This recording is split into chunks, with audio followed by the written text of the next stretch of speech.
On se retrouve aujourd'hui pour l'explication linéaire de la scène 10 de l'île des Esclaves de Marivaux. Marivaux écrit l'île des Esclaves le 5 mars 1725. Il s'agit de sa 10e pièce et de la première d'un genre nouveau, la comédie philosophique qui naît durant le siècle des Lumières. Nous allons étudier le dénouement de la pièce, la scène 10, c'est-à-dire l'avant-dernière scène de l'île des Esclaves. C'est le moment où les conflits trouvent leur résolution. Comme nous assistons à une comédie, nous attendons un dénouement heureux.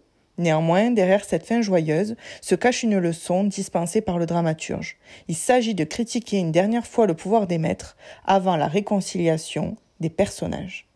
Même si le dénouement est celui d'une comédie, il conviendra de s'interroger sur la satire proposée par Cléanthis des maîtres. Pour cela, nous verrons dans une première partie la critique de Cléanthis, de la ligne 1 à 14, et la réconciliation des personnages de la ligne 15 à 20.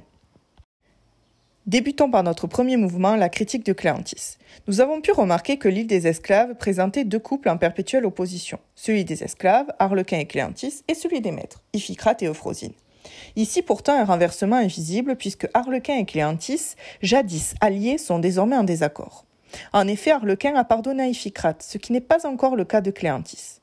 Elle prend d'ailleurs la parole au cours d'une tirade afin de dénoncer les agissements des nobles. L'interjection qui ouvre sa réplique montre son émotion. Il est vrai qu'elle est en colère comme l'indique la gradation. Voilà de nos gens qui nous méprisent dans le monde, qui font les fiers, qui nous maltraitent et qui nous regardent comme des vers de terre.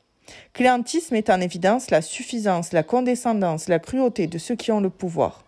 La comparaison comme des vers de terre souligne bien le mépris avec lequel les maîtres traitent les esclaves. Elle remet en question le statut de maître qui ne trouve aucune justification, si ce n'est celle de l'argent. En témoigne le rythme ternaire que cela est vilain de n'avoir eu pour mérite que de l'or, de l'argent et des dignités. Les questions rhétoriques se succèdent. Il y en a 10 au total dans sa tirade. Cléanthis semble parler comme une femme des Lumières, puisqu'elle questionne Iphicrate et Euphrosine, mais également les spectateurs sur le mérite du maître. Où en seriez-vous aujourd'hui si nous n'avions point d'autre mérite que cela pour vous ? Grâce au conditionnel, elle s'interroge sur la vie des maîtres s'ils n'étaient pas nés nobles. Voyons, ne seriez-vous pas bien attrapés ? Un sentiment d'injustice anime Cléanthis. Il s'agit de vous pardonner, et pour avoir cette bonté-là, que faut-il être, s'il vous plaît ? Elle ne paraît pas prête à pardonner aux maîtres leur attitude. Effectivement, elle revendique une noblesse, pas celle due à la naissance, mais celle de l'âme. Elle apporte une réponse négative à 3 de ces questions. Riche ? Non. Noble ? Non. Grand seigneur ? Point du tout. Et propose sa définition de la noblesse qui se trouve être la définition de l'homme des Lumières, via un champ lexical des qualités morales. Il faut avoir le cœur bon, de la vertu et de la raison.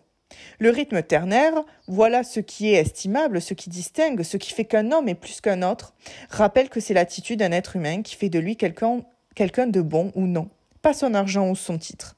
Il est intéressant de s'arrêter sur le verbe à l'impératif « entendez-vous », qui est polysémique. Donc polysémique, c'est qu'il y a plusieurs sens. Il signifie à la fois écouter.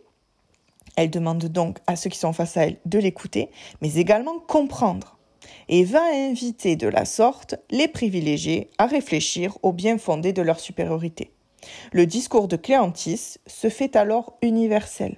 Elle ne parle plus uniquement à Iphicrate et Euphrosine, mais à tous les privilégiés qui apparaissent via la périphrase « Messieurs les honnêtes gens du monde ». Elle se désigne pour sa part par une autre périphrase « Pauvres gens » et attribue aux esclaves une valeur qui ne s'achète pas, celle de la morale. La gradation que vous avez toujours offensée, maltraitée, accablée, rythmée par le chant lexical de l'humiliation, termine le portrait dépréciatif des maîtres. Elle marque un point final à sa tirade en évoquant le sentiment qui devrait ronger les maîtres. Grâce à l'hyperbole, vous devriez rougir de honte. Pourtant, la fin de sa réplique annonce un dénouement heureux, puisqu'elle évoque son empathie pour les maîtres, qui ont aujourd'hui pitié de vous, tout pauvres qu'ils sont. Terminons par notre deuxième mouvement, la réconciliation des personnages. Un personnage est essentiel dans ce dénouement, c'est Arlequin. Tout d'abord, il insiste sur l'importance des valeurs morales via le parallélisme de construction. Soyons bonnes gens sans le reprocher, faisons du bien sans dire d'injures. Et rappelle à quel point il est important d'accorder son pardon. Son allusion au regret des maîtres d'avoir mal agi paraît renverser la situation. Ils sont contrits d'avoir été méchants, dit-il, ligne 16.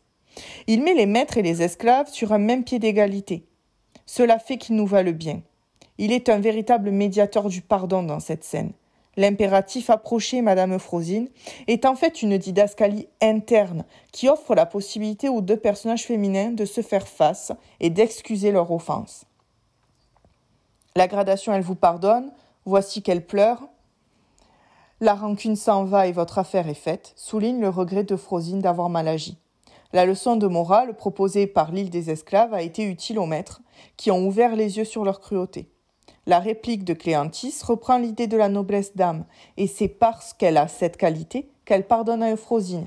En témoigne la négation totale, ce n'est pas le bon cœur qui me manque. En effet, elle refuse de se comporter comme un maître. Face à elle, Euphrosyne manifeste les signes d'un vrai repentir. La didascalie, tristement, indique que le regret de sa maîtresse est honnête. Elle utilise l'apostrophe « ma chère Cléanthis » qui rend compte de sa tendresse et de son affection, et reconnaît son comportement abusif. J'ai abusé de l'autorité que j'avais sur toi, je l'avoue. Cette avant-dernière scène est extrêmement intéressante pour plusieurs raisons. En premier lieu, le décalage entre Arlequin et Cléanthis montre que le pardon n'a pas gagné à la même vitesse les deux valets. Et la tirade de Cléanthis permet de clore l'île des esclaves sur une note joyeuse, celle du dénouement, mais également sur une ultime satire des maîtres.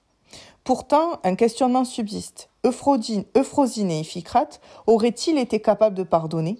Auraient-ils eu la même grandeur d'âme que leurs esclaves?